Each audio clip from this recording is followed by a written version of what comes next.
First, real quick, thank you, Killcliff, for the Ignite energy drinks. They sent me a bunch of those and a bunch of CBD drinks.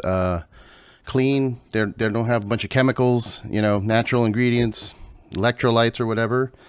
I still don't know what electrolytes are. I know that they help us, but I can't is there a pill that does electrolytes? Is that a thing? What? I don't know. I'm not a scientist, but thank you, Killcliff, for sending me that stuff. What's up, everyone? Welcome to the RRBG podcast. I'm here with Gavin Hayes of Dredg. How are you, brother? I'm doing well. Thanks for having me. Welcome back to the show. Yeah, welcome back. It's been a long time. I didn't even realize how long it's been. I was looking through my old episodes to let me listen back, make sure I don't ask the same questions. Yeah. And if you do, I don't remember. So a little redundancy might be okay. And it's like episode 51 or 2, I believe it was, and I'm at 240 something now. So it's been a few years. Yeah. Last time we spoke, pre-pandemic, I guess then, right? Oh yeah. I wasn't doing video pre-pandemic. It was funny. It was all audio, and now I've been going back. Who did I talk to that wasn't on video? I want you on video now. Right on. So how have you been? How have you been this, we were just talking before we started recording, but how have you been during the pandemic? Not bad. I mean, I've been kind of a hermit a little bit, and actually have been enjoying aspects of that. Okay. I work another job as well, and I've had the luxury of being able to do that from my house. So I don't miss having to commute. I don't miss being in an office. So, I think for a lot of people, it's just kind of everyone's in the routine of the past couple of years of, whatever that routine may be for someone. I mean, it's feels like I'm in a groove, but it could be better, but I'm not complaining. I mean, sure, everyone in my family's healthy, and I've been lucky enough to be healthy as well. So that's good. Yeah. Working from home has been so nice. And, I also have a day job, and now they're talking about the return to the office. And I'm just like, why do we have to do that? We're working just as well. Nothing has changed for you in terms of product, quality and consistency or whatnot. So I don't know. I hope a lot of companies start to reanalyze or analyze and, kind of reassess what they're working with, because it's unnecessary to have all this, a whole building with an entire floor of cubicles. You don't need that. People could just do it from home. You just got to set some boundaries. Yeah. Yeah. I was even thinking that prior to all this, right? If I ever ran a company that needed an office, which will probably never happen, but I was thinking, you lease or buy an office that's maybe half the capacity of your employee headcount, and you can kind of alternate days, and it just seemed logical, right? And I think companies now, they must be, at least from a business standpoint, electrical bills. A lot of these companies provide food, all these things, right? Just, getting people out of cars. I mean, yeah, I know a lot of the bigger events that used to be in person where people would fly from all over. I mean, that costs probably millions and millions of dollars, right? That they're saving now. So I can't imagine as a business how you would be upset about not having to spend all that money, right? Absolutely. We'll see how things change. Yeah. From what I hear, Google employees have gyms and spas at the office. Yeah. That's all money, that you got to save. Yep. Not only that, but also my concern is everybody's return to office, mental health. You've become accustomed to living at home now and having to make these adjustments, and people have pets, and there's now kids. A lot of people had kids during the pandemic, so it's going to be very taxing for a lot of people, and you're going to see a lot of disgruntled employees. I would assume back at the office. Yeah. I mean, I have a dog, and he's super codependent now. He's so needy, and it's he used to chill here at least 6 hours a day on his own and be fine. Yeah. But now, you step out to go to the grocery store, he's freaking out, but yeah, exactly. You can see how they've acclimated to the change as well. But. Yeah. And, myself included, thinking about being away from home now, it's great that I was able to grow my relationship during the pandemic, because a lot of people, I'm assuming, learned some things about their partners during the pandemic that they're probably not happy with, and had some fights and some breakups and whatnot. But my wife and I, tighter than ever. So being away from home now kind of sucks. Whenever I'm out working, it's like, I want to, I wonder if everything's okay at home and how she's doing. And, so that's going to happen to a lot of people. A lot of people that, are super attached now to whatever they have going on. So I don't know how we got on this tangent, but that's a good intro right there. Yeah, man. So if you don't mind me asking, you don't have to say specifically a name or anything, but like, what are you doing in the day job? I work for Adobe. Oh, okay. Yeah. So I get to sell like a lot of their creative products and things like that. So it's a company for me that, at least I relate to I used a lot of their products when I was younger, right? Photoshop and Illustrator and things like that. So yeah, it's fun. I have great conversations with a lot of creatives at companies and things like that. So, and it's a very balanced, I think, company in regard to them acknowledging like a live work balance, and they're very accommodating in that manner. So it's been good. It's been good. Yeah. That's good to hear. Cause I think of Adobe, I don't know the actual size of the company, but it appears in my brain as a giant corporation only because I've had Photoshop, since I can use a computer. So it makes they're sense. a good sized company for sure. It's by far the largest company I've ever worked at, but that's good to hear, because a lot of corporate, workplaces that I've heard just they don't care about their employees because they could just churn them out. Anybody would be, like for Apple, like anybody would be happy to go work for Apple. They hear the stories, but I guess once you get there, it's a little different. Yeah, I've heard I've known a few people who have worked there, and some people love it. Others said it's exactly what you're saying. It's just like a, sweatshop, and but I'm sure that varies depending on what your role is there in the department and all that. But overall, I'm sure, Apple's got a lot of that, music foundation kind of creative aspect. Creatives use Macs and things like that. So I don't know. That's like where I relate to Adobe, is that it's kind of foundation in art, and they're so involved in cinema and music and all these things. Right. And so there's a lot to kind of connect to, if you will.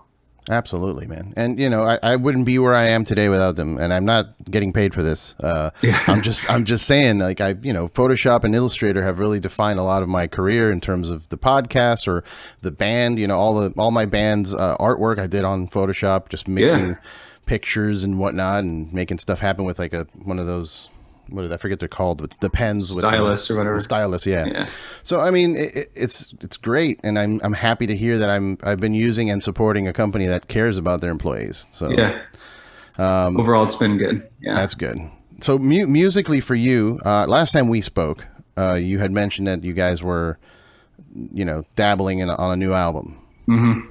How did that go? How is it going? I know that there's been teases on the social medias that I've been seeing. So how is that going? Yeah, it's going well. Obviously we're actually on a really good roll of meeting. At least probably 3 days a week. Nice. And that was kind of pre-COVID and all that. And obviously with this getting in the way, it changed things up a little bit. I've been meeting with Mark and Drew pretty much every week.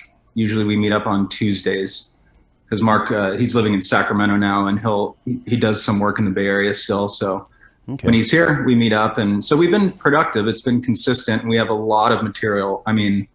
Probably 2 albums worth, to be honest, if they were in their complete form, and they're not all there, but kind of from a song idea and just conceptually, there's a lot of material, hours and hours and hours. So, it's really just a matter of getting us all back in the room and just fine tuning what we have, working through the kinks, structuring things, probably writing some additional pieces, all those things that, we're in preparation for, pre-production and all those things where eventually they're tweaked again, and, all the way up until we record. But I think, the goal is to have something out next year. And I know we keep saying that, but it's just, we want to do it right, and we're taking our time, and we're at the age and at, the point of our career where, the pressure to release it right away, outside of, us wanting to get it done. And, I'm sure our fans want to hear it, but we want to do it properly, and we're not going to put it out until it's there. So there's no label pressure. Like, nobody's like, you need a deadline, you need a new album next year.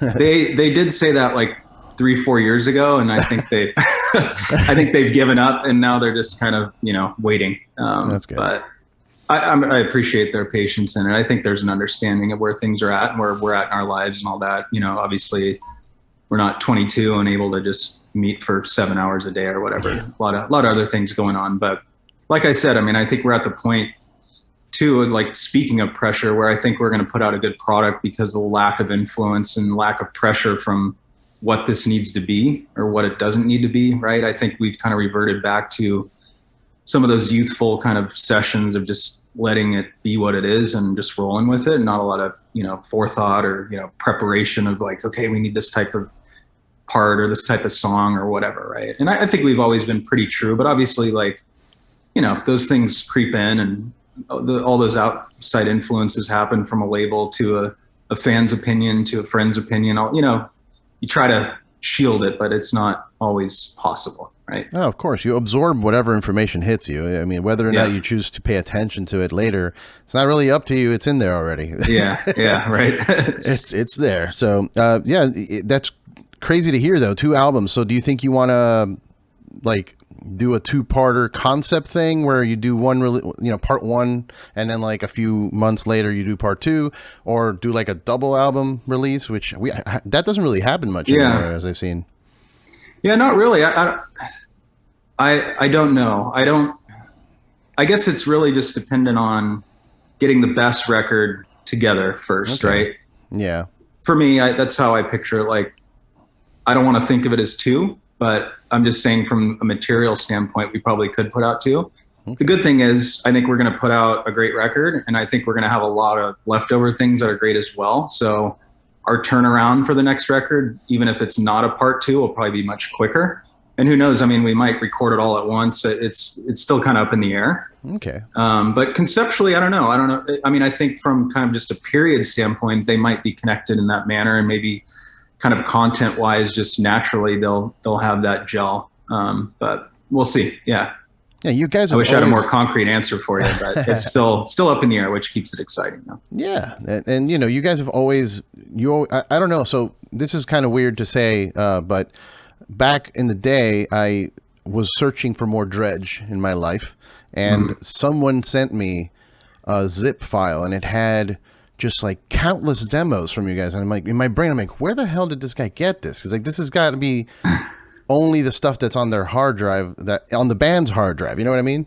Just demos of you guys playing in a room somewhere, and versions of songs that are different from what's on the album.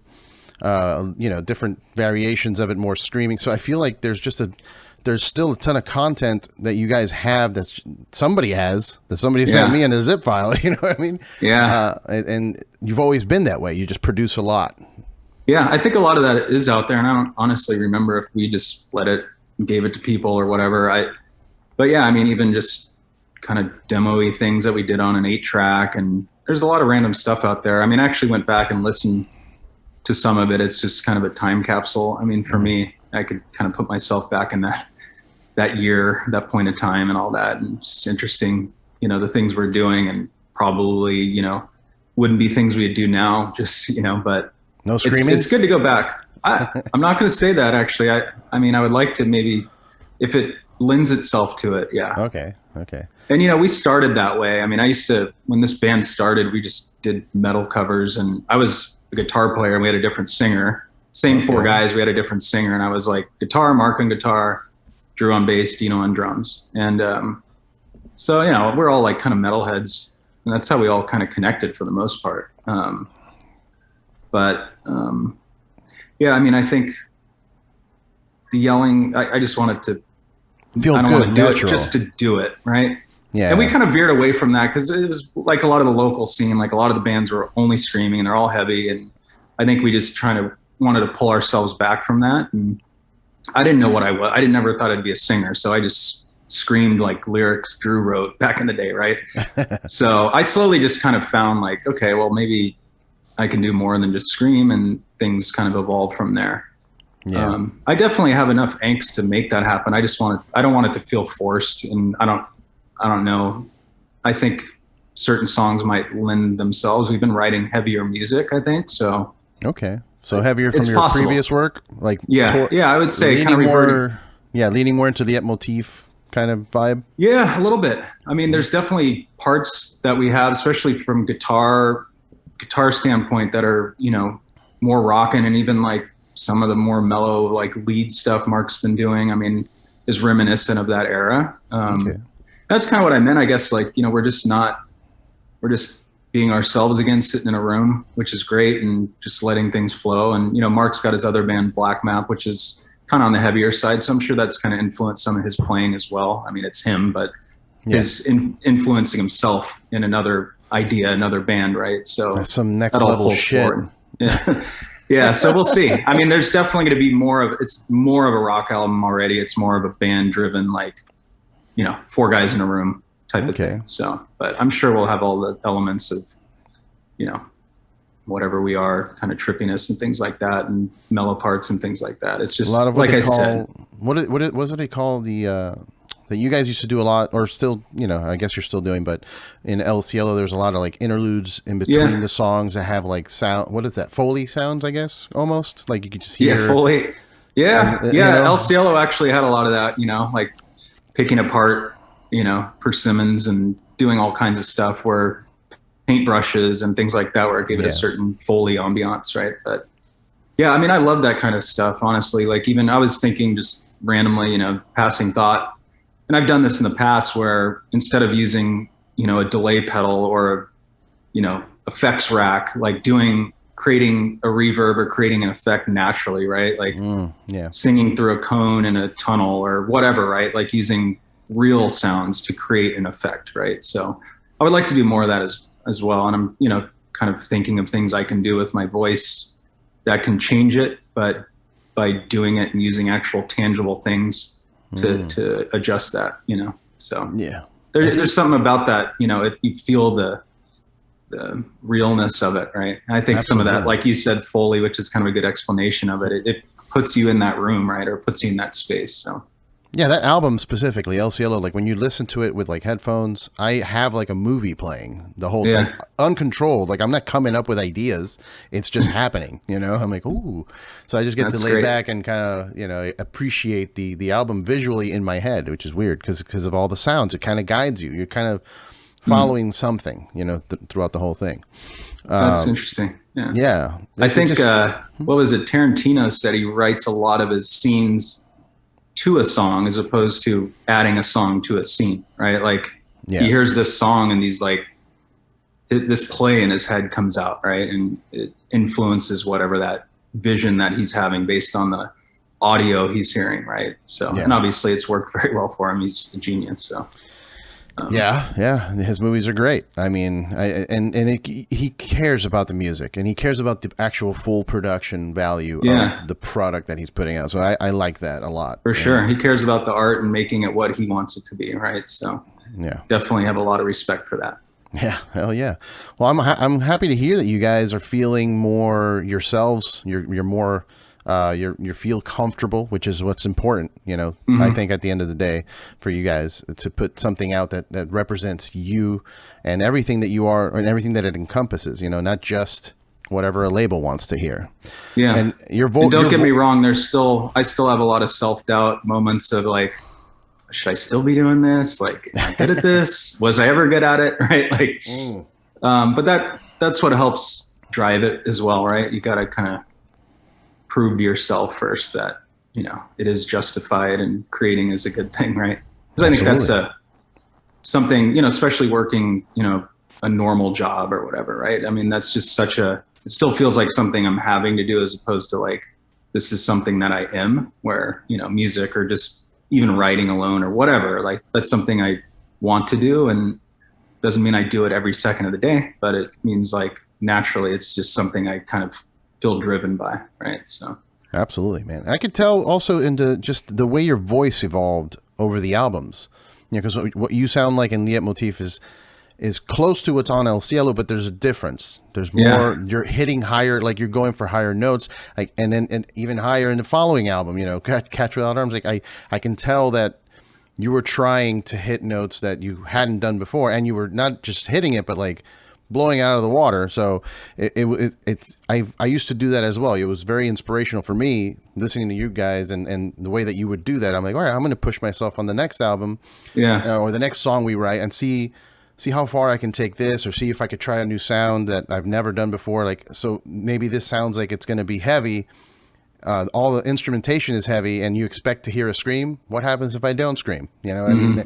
And those are all that all came from you guys. For me personally, like that's what I was going off of. Oh, nice. Is that accurate? Would you say like every album you were kind of challenging yourself to see what other notes you can hit? Yeah, I mean, definitely. I mean, Leitmotif, we're young kids, right? And I honestly barely knew what I was doing. Like I said, I was just a guy who screamed, and then that was kind of my transition into finding out what I could do potentially with my voice. And I can't say that I played guitar for a long time, so I can't say that I never thought I, couldn't sing. I mean, I could hear notes. I knew it as a kid, like I understood pitch and things like that. Not that I'm a flawless singer or anything, but it's, but I didn't know what it was yet, right? I hadn't found my instrument, which was something I've always wanted to just be a guitar player. Like singing wasn't like my goal my whole life or anything. But so, yeah, I think Leitmotif was really that kind of foundation or transition point of me kind of discovering what my voice could do. And, it became a little bit more fine-tuned in El Cielo. And I think Catch Without Arms was where I kind of really felt confident in what I was doing. And to your point, I mean, it's actually funny because you say I went for higher notes, and I feel like on Catch Without Arms, a lot of my writing was based on how loud we were writing in the room, because my PA sucked. So to get my voice a cut, I would have to sing in a higher register or belt more. Yeah. So a lot of that plays an influence, right? And, certain things we would write on our computer, and it's just me and headphones. I wouldn't need to belt. I could just be in the pocket singing and kind of a milder voice, if you will. So all those things play a role in it, but I always want to progress and challenge myself, right? But I felt like they're all kind of transition pieces into rediscovering what I can and can't do and where I can take it, right? So absolutely, man. I remember being blown away because I saw you guys with Deftones in Florida, out in I think St. Petersburg. Okay. And I saw you there twice, actually. There was one where you played indoors. Janice Landing or whatever? There was Janice Landing, and then there was the State Theater also. I think you guys played there. The State Theater was indoors. But before that was Janice Landings with the Deftones. Yeah, and I remember having been excited to see you guys, because I was like, oh, I love El Cielo is great. And you guys had just started pumping out the stuff for Catch Without Arms. And I think you started the set with Ode to the Sun.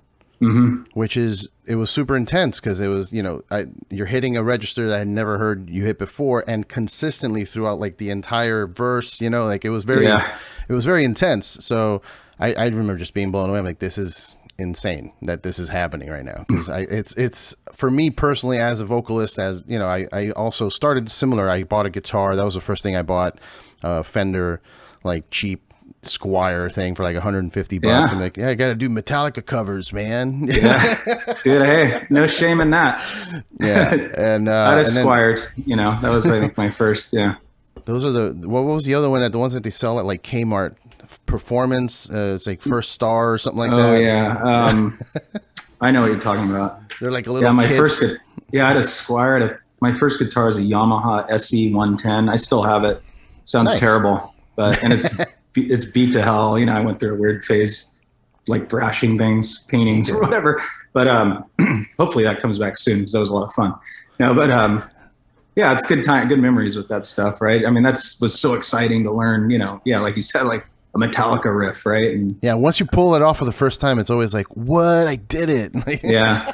I would sit in my room all day, like all night, and play. Right? It's just so fun. Not that I still don't do that here and there, but now people make tons of money on YouTube doing that exact thing. They just sit there and do covers and like breakdowns of them playing that song, a cover song, and people pay and they make money off of ads and stuff. It's like, yeah. All right. I wish I had I had that foresight back then, or the technology available, I guess, Yeah, right. To make something like that happen. But so guitar, are you feeling that? Are you still playing it? Are you writing on it? Yeah. I play a lot, actually. Okay. I just got a new amp and invested in some new gear and stuff. So I've been playing a lot. My house isn't super big, so it's kind of a situation where I have to set it up and take it down. I just don't have extra space to like Just have leave a it. music room. But I play a lot, and I used to, for a long time I was just playing like acoustic guitar. I have a nylon string, a steel string, and then invested in some new gear and just obviously that inspires, right? New pedal or new amp or whatever. So I've been playing a lot more over the past, I think pandemic really was kind of when I think everyone went through that. I was kind of going down the YouTube rabbit hole of gear and just unique pedals and things like that. So That's cool. ended up making some investments in new things since I was sitting at home and try to make some productive minutes out of the day, What was the latest piece of gear you bought? What pedal? I got a Brunetti amp, Okay. which is an Italian amplifier. I got a Novo guitar, which is like a semi-hollow body, which I absolutely love. So between those two, I've been playing a lot. The Brunetti's kind of grindy, a little bit more gainy than normally use a Fender Twin. So I'm looking into maybe even potentially blending those and being able to like, A/B switch them as well. It just offers a little bit more grindiness, which I wasn't really getting out of the Twin unless you like crank it. So it's been awesome. Yeah. Are you writing anything you think for like when you're in there jamming? Is it all Dredg, or are you writing stuff that you're like, this doesn't really fit Dredg, but maybe something else? Yeah, something, especially when I was on like acoustic only, I definitely have things, and sometimes it happens and they turn into a Dredg piece or whatever. When we're all in a room, like I'll play guitar and I have riffs that I've brought to the table, and we all work kind of democratically and collectively on, it's really just like improvising together, and I don't always have a guitar in my hand. Sometimes I do, sometimes I don't. But I think my main focus generally, I mean, Mark's such an amazing guitarist, and I focus on the singing part, but there are times where I feel like additional guitar is needed, or I have a piece that I think is worthy of, working on, and, so definitely contribute on that end as well. So no thoughts of like possibly a solo album? I mean, it's crossed my mind. I don't know. If anything, I wouldn't call it a solo record, but maybe like a side thing with another friend or something like that. And like I said, I mean, I have a ton of recordings, just literally terrible recordings on my phone, like internal mic, but I try to log all those ideas. And I usually remember them, right? But it's different when you listen back to them. So Sure. It's pre-pro is what they call that. Yeah. And honestly, sometimes, I mean, with the compression on the phone or whatever, there's a certain cool feeling about it. Not that I'd want to, do a whole record like that or anything, but Right, yeah. You could see how, okay, this in a mix could work and actually, be cool. Yeah. Yeah. It could be like one of those segues that you guys do too. Like in between, you could hear it coming out of like a speakerphone or something like that, Yeah. Oh, for sure. Yeah. I've done a lot of just vocal stuff on my phone as well, which I'm like, I don't know if I'll be able to capture that vibe on a really nice microphone or whatever. Right. Mm-hmm. So, and that's happened. We've done that in the past where we just pull like a really poor recording, but it has a certain feeling and it works. Right. So, yeah, man. So we were talking about El Cielo a lot and the segues and whatnot, but I looked it up and it's about to turn 19. Is it? Soon, Yeah. Just in a few days. Huh? Yeah. And 20 is around the corner. For some reason, time is flying by, which I guess whatever gets us out of the pandemic faster. But try to expedite everything right now, right? But 20 is around the corner. Are you guys thinking about anything in terms of releases? A lot of people have been doing like, the 20th anniversary remaster or whatever, something like that. Yeah, we just did a leitmotif one, which I believe is up and streaming now finally, because it was not available for a long time. So we have reissue vinyl, and Drew was always great about filming, all of our sessions and just life in general back then, right? So we have hours and hours of footage of leitmotif and El Cielo, mostly those two. Nice. So we'll probably do something similar as we're doing with leitmotif now, where we're going to have reissue vinyl, and then a making of, which will probably just be on YouTube or whatever, and available for everyone to see. And I think that's coming out maybe next week or something. So. Okay. Yeah. I gotta really keep my eyes open up for that, because the pandemic really hurt my wallet because I started collecting more vinyl than ever. Yeah. And now I'm at like looking for some like shopping therapy, right? Yeah. It's like, and sitting here, putting a record on is still something I enjoy doing, like doing nothing else. Just put a record on and lay on the floor. Like, it's great. It's meditation for me. Yeah. And I only have which one is it? The Pariah, the Parrot, and the Delusion. That's the only record I have on. Well, and I have a 7-inch of Bug Eyes. But yeah, I don't have the other ones, so I'm excited to pick and get reissues, because I've been, part of that vinyl collection is me sitting on eBay looking at records that I probably shouldn't be paying that price for. Yeah.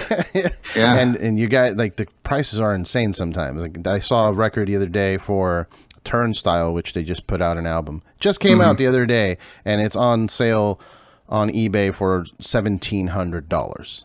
Like, I love music, but no. Is it like a limited or something, or why is it so expensive? Yeah, it's like a 200 pressing or whatever, but and I guess if someone pays the $1,700, then hey, that's the value to someone, I guess. But I wouldn't spend that kind of money on any vinyl for that. Dude, and I love music. It's my life. So, and I wouldn't do that. Like, no. I think you just feel like you're getting gouged, right? Yeah, it's ridiculous. Like, I mean, the most I paid was, I think, like $250 I paid once for a first pressing of The Fragile from Nine Inch Nails. And it was my birthday. I had extra cash. I'm like, I'm going to give myself a nice birthday gift, and boom, got it, and picked it up. But even that, like, afterwards, I think it was like 2 months later, they did a reissue of the vinyl. Of course. Yeah. Like, great. Now it's $30. Cool. Yeah. Well, you treated yourself at the time, you got to do that sometimes. Now I have 2 copies. Yeah. There you go. But yeah, I'm looking forward to getting those on record, man, because those are some that I've been missing. And not just from me, it's just missing. You can't find them in stores. Yeah. Those vinyl of those albums do not exist right now. So yeah, it's exciting. Yeah, we're putting out some other stuff too, like a whole, Drew has been working with another friend of ours. We've all been compiling just basically our history from 93 on. So there's going to be a really kind of vault type thing coming out. And, we've put a lot of work into that. It's going to be really cool. I mean, I've seen a lot of mock-ups of what it's going to look like, and it's going to be awesome. So for people who enjoy our band still, I mean, I think it will be a special thing for them, it's been special for us, right? You kind of relive all these old flyers and just photos and videos and all these things that, you just they're tucked away for many years, and you kind of relive them when you're, kind of forced to go through it all or whatever. But let me ask you, are you still into like having physical things? Like, do you get excited about buying like a DVD if it comes out? Because a lot of people these days, they just transition to streaming. Like, everything should be on YouTube or Twitch or whatever. But I still find a value in having some physical, tangible thing in my hands. Yeah. From a movie standpoint, not really. I've kind of been sucked into the streaming world. I mean, I used to collect DVDs and things like that. But yeah, I mean, now it's just, I understand why people do it. It's just so convenient, right? Like I said, I don't have a lot of room for a lot of stuff in my house anymore. So yeah, less wasteful too, like less plastic in the world, I guess. Yeah, I think from like a music gear, yes, for sure. I just bought a new bike.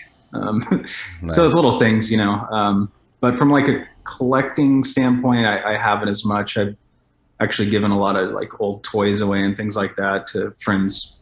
I don't have any sons, but so I've given it to some friends of mine who have sons who appreciate things like Star Wars and like old He-Man things or whatever, right? Like I was still holding on to them, and you checked the prices first. I mean, I did.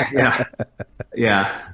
It's crazy. I have like a lot of Garbage Pail Kids and things when I was a kid, and I mean the prices of those even. I'm like, I should probably just sell this stuff, but do it, man. Get it. If you don't have an attachment to it and it's just collecting dust in your house. Like the older I get, I used to be a big collector, and the older I'm getting, the more I'm minimizing that amount of crap. That's just because if there's like right now I'm in California, and if something happens, if there's an earthquake, there go all my 400 records, because I'm not going to carry that shit to my car. Like, you imagine that the building, everything's shaking. Hold on, I got to get this 9 Inch Nails. Yeah. You don't think about that. You just run. Fires or whatever, right? Yeah. I mean, I live in California as well, up north, but it's always, I can see the hills right here. I mean, it's a reality, right? Yeah. So I actually read, it's a good pointer. If you do get in that situation where you just have to leave your house immediately and you want to grab clothes, just grab your hamper, because that's like all the clothes you enjoy. Don't pull stuff out of your closet or whatever, because all the stuff you wear and actually like is usually dirty and in your hamper. So it's like, just grab that. That's the stuff you like. Yeah, just don't be gross. Yeah, and just don't be gross. There's a lot of bodily fluids that end up in the hamper, so just be careful. Yeah, that is true. It's a disgusting place, but hey, it's better than nothing, right? It's better than being naked and afraid. Like the TV show. I ended up during the pandemic. I ended up buying one of those go bags. I finally I was like, my whole life I've always been told you should have a bag ready to go. Something happens, just grab it and run.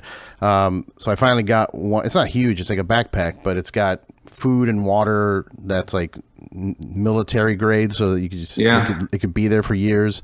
The tents and like all the first aid and all this stuff, just kind of like a crank radio that you could just has like a charger for your phone and all kinds of stuff. So that's great. Yeah. I finally there's no shame in being prepared like that. I mean, that is one thing you want to collect dust and hope you never have to use it. But there's definitely a good approach to living. Yeah. Cause honestly, like for years, I'm like, well, we'll figure it out. And I'm like, well, this is the closest I've ever come to thinking that, all right, well, civilization may collapse.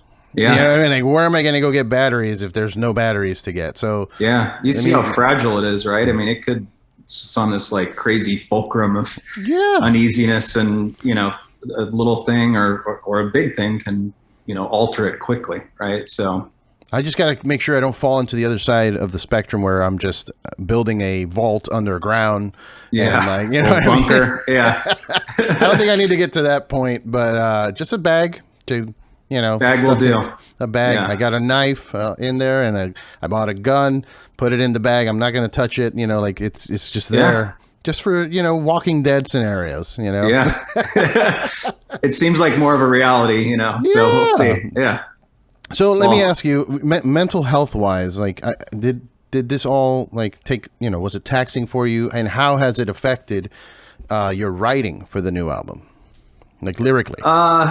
Yeah, I mean, I've handled it pretty well. I mean, I feel like there's like this kind of undertone of sadness that I have though, of like just how divisive everything is and how polarized people are, and just, so there's, kind of an element of like that hope for more unity and more understanding and empathy and things like that, where it's really lacking now. And it's easy to maybe say like blame social media or blame this and that, but that's kind of, if anything, magnified what society is, I guess, or given everyone a voice to, express it or whatever, where maybe it only happened, at a dinner party after everyone's drunk, but that's how it feels sometimes. It's like everyone's hammered and, slurring online, speaking in cursive or whatever. Yeah. But, I just, that more than anything has affected me, I think, it's just, society doesn't feel good right now. It doesn't, I kind of yearn for that like innocence of the 90s of just, obviously things weren't perfect or whatever, but it was just a kind of carefree, and maybe that was because of my age, and there's probably someone right now living that way. It's probably, dating myself, but it's just, I don't feel good about the way things are now. It just doesn't feel collectively as a whole like we're in a good place, right? So I think it has inspired some things for me, for sure. Do you feel that maybe more motivating, I guess? Yeah, I was gonna say, is it inspiring to write like now? Be like, all right, well, maybe use my music to, get yourself out of that situation, or try to help people lyrically, because some of the approaches are off. Like some people approach it with like talking about how terrible shit is, and just kind of, falling into it and making it a dark, sad album. You know what I mean? That's one thing of culture that I've noticed with the younger generation. Like my sister is into all this music that she'll bring it up to me, and I'm like, "You're listening to something called the Suicide Boys." And all they do is talk about that. Yeah. And no disrespect, I haven't heard it, but I just off of the name and the theme, I'm just like, I already have enough of that. Like, why am I going to listen to Suicide Boys? Yeah. I've heard it. It's good. I mean, I get it why good? People like it, All right. It's one of those things, like, I don't want to sound like an old man and be like, that's the devil right there. And, so it's music, right? Like, be edgy, do whatever you want. Like, that's what it's there for. I understand, like, if people are being influenced by it in a negative way, maybe that's not the best thing, but I think most people can. It's like comedy, right? Like, how are you offended by comedy? Right. Like, let comedy be comedy. These people are here to talk shit and offend, and let it be what it is. Like, let people laugh off the negativity in life and put a spotlight on the shitty things in life, but kind of make it humorous and say, I have an understanding of this, and we're going to try to create a comical aspect of it, right? That's how I look at it. I'm not offended easily. I by anything. So it's just, there's always going to be assholes in the world, and people are, not good people. But I think the majority of people are great people, and being able to laugh at things is a healthy approach to life, right? Isn't that what you grow up listening? Like, laughter is the best medicine. Like, we should be paying attention to that. Yeah. I mean, that's, for me, that's a big stress relief for me to be able to joke through things. And, even at work, right? It's like a venting thing. You got to kind of make fun of things or talk shit about it a little bit, and then you kind of feel better. It's a vent session, and like, okay, I think it's not that bad, right? We're able to laugh about it, and that's a good thing. We're forgetting. Well, I don't want to say we, because I'm not forgetting that, but you see it on social media and a lot of the news articles that come out of comedians getting, we got to cancel this guy and cancel that guy for saying this. And it's like, guys, I mean, we're forgetting what it's all about, right? Like, don't listen to him or her if you're offended by it. Like, you should have two feelings: either laugh or don't, and walk away. That's it. Yeah. If you don't think it's funny, walk away. But why this? We've gotten, and I don't want to get too political or anything, but I think the society has gotten this like cockiness, this energy of like, fuck him, I'm gonna ruin his career. Like, it's like people feel entitled to have this power to just shut someone down completely because they disagree with them. It's weird. Not thinking about all the hours and the years and the time and effort that was put into where that person got, and you're just trying to squash it because of a disagreement, an opinion, or something that was said. Sure, go online and say that's a dumb thing to say, but move on, right? It's very uptight, right? It feels very uptight, and people need to laugh more. It's yeah, man. I don't know. It does help. So the unfollow button is beautiful. Just do that. Just use that in your life. Just unfollow. Stop. It's paying attention. You have certain people are your friends, and certain people don't necessarily have to be an enemy, but you don't hang out with them, right? You don't see eye to eye, or or the differences aren't attractive, or whatever, right? So, well, it's a lesson I learned with professional wrestling, and I could give this advice to anyone that feels this way. If you're ever watching something, let's say you're watching the new Dave Chappelle, and you found it offensive, what you should do is stop watching it and stop talking about it, because in professional wrestling, they teach you the worst thing is silence. If they're booing you, you're doing your job. Yeah. You're making them react. You're making them like, oh, boo, fuck this guy. Like, that's good work. Yeah. But when the crowd is quiet, you're dead. Your character, no one cares. They want you to leave. So that is the best protest. Just stop watching it. Stop talking about it. Let them die off if they're gonna, and they're not, because they're gonna have their fans. But just let them. Don't let it in your life. Yeah, and being that person that lets something like that get to you, I mean, that's got to be draining after a while, right? That's got to eat so at exhausting. You. Like, let it roll off. Like, just find what makes you happy. Find what makes you laugh. Find a comedian that you enjoy, or whatever the music, maybe you don't like the Suicide Boys, but go listen to the Eagles or whatever it is you like, right? Not you specifically, but you know what I mean? Like you have many more choices than ever, right? And more access to those choices, right? Mm-hmm. So it's endless what you can create, and you can have your own palette of all your likings, and you can ignore the things that you don't like, so. Yeah. With things like YouTube and playlists and whatnot, you can create your own television station. You just put the shows that you like and whatever you're into this one thing, and that's all you watch all day and consume, which is kind of harmful. And to be honest, I was just going to say, honestly, sometimes that algorithm can mess harmful. things up too. It puts you in a silo or like, an echo chamber sometimes, and that can have harmful effects as well. But yeah, my wife and I have been noticing on Instagram, they started doing these things called Reels, and maybe I sound like an old man talking about it like this, but the Reels, though, we both noticed that we were both falling into it, and it was kind of like we didn't want to. We're just, and it's not even like good stuff. It's like, okay, there's somebody dancing. Oh, there's somebody cooking something. There's somebody riding a bike. And then like, I'm like, stop, put it down. Yeah. Like, let it go. Yeah. We're getting sucked into nothing. Yeah. It's definitely a life sucking. I'm not a big social media guy. I don't really post a lot. Maybe that's that could be seen as a negative.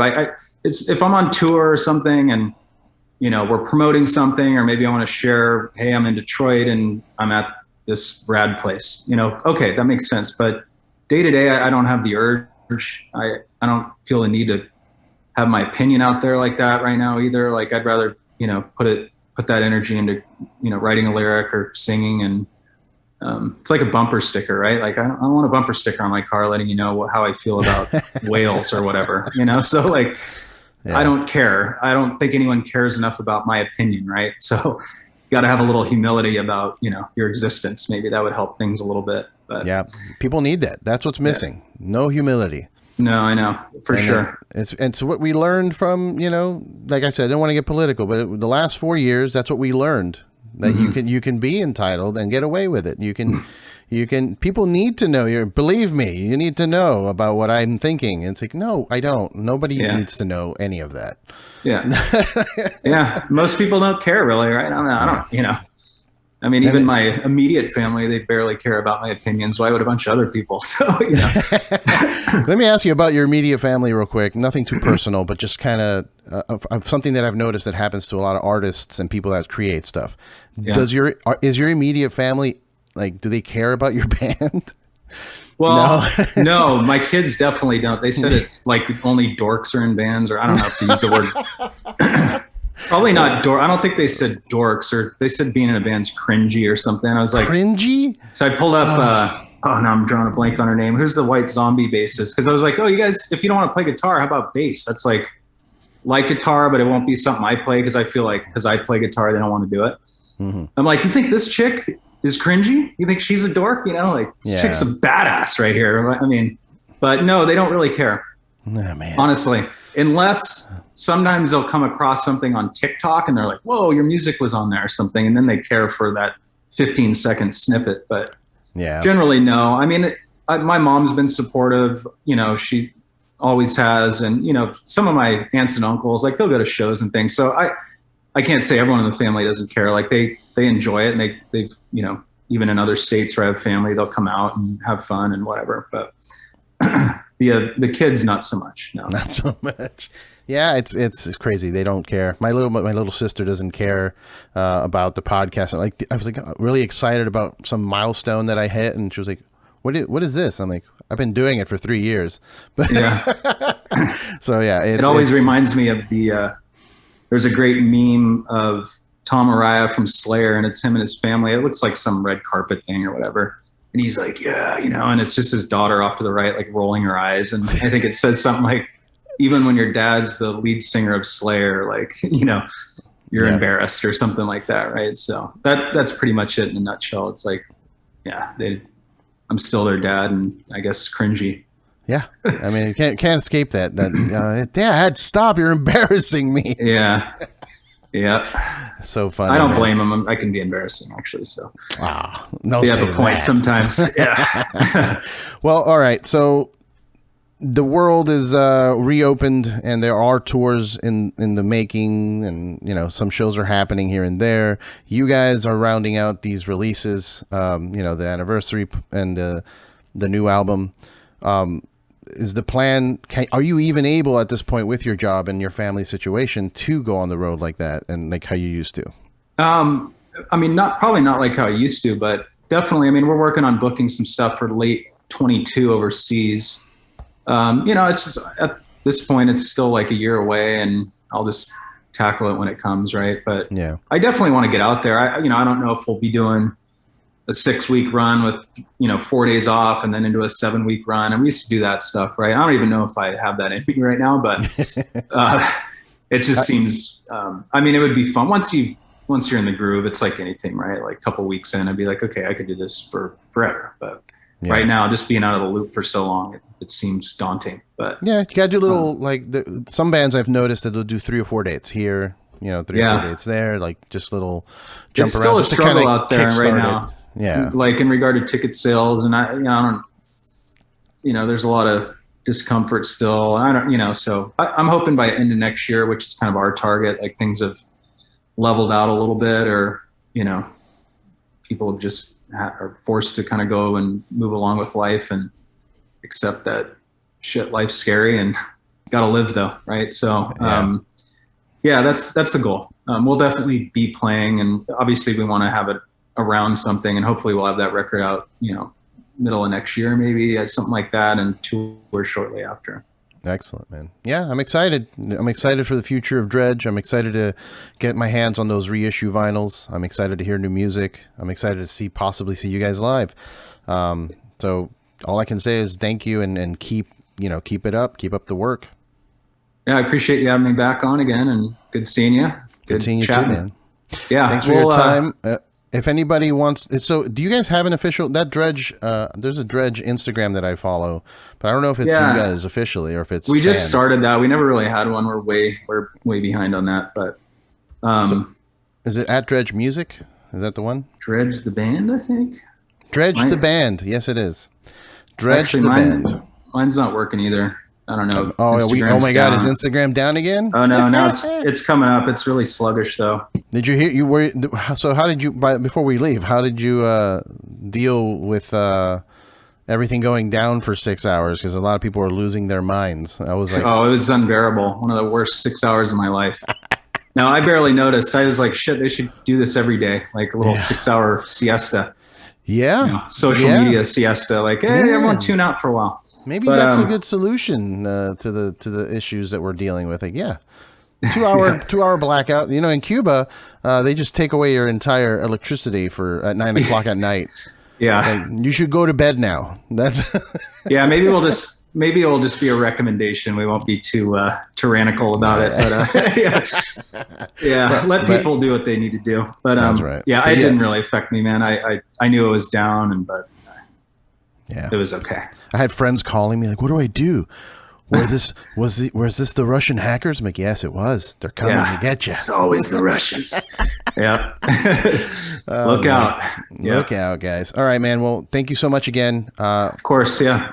Thank you for spending time with me, and looking forward to it. I'll hopefully when the tours get announced and stuff, I'll hit you up again so we can like high five. Yeah, we can regroup once. You know, I wish I had a lot more concrete answers and, you know, a bunch of stuff to say, hey, this is happening then. But you gave me stuff that I didn't know was happening, like all the, you know, anniversaries and compilations and videos and the vault stuff. So I'm excited. Yeah, and that will be formally announced, obviously. I think Leitmotif stuff has been or is just about to be, and then the other vault thing will be happening soon as well. So, you know, obviously we'll keep everyone informed, but I'm happy to talk to you whenever, man. So appreciate you having me, and take care. Take care, man. All right. Cheers. See ya.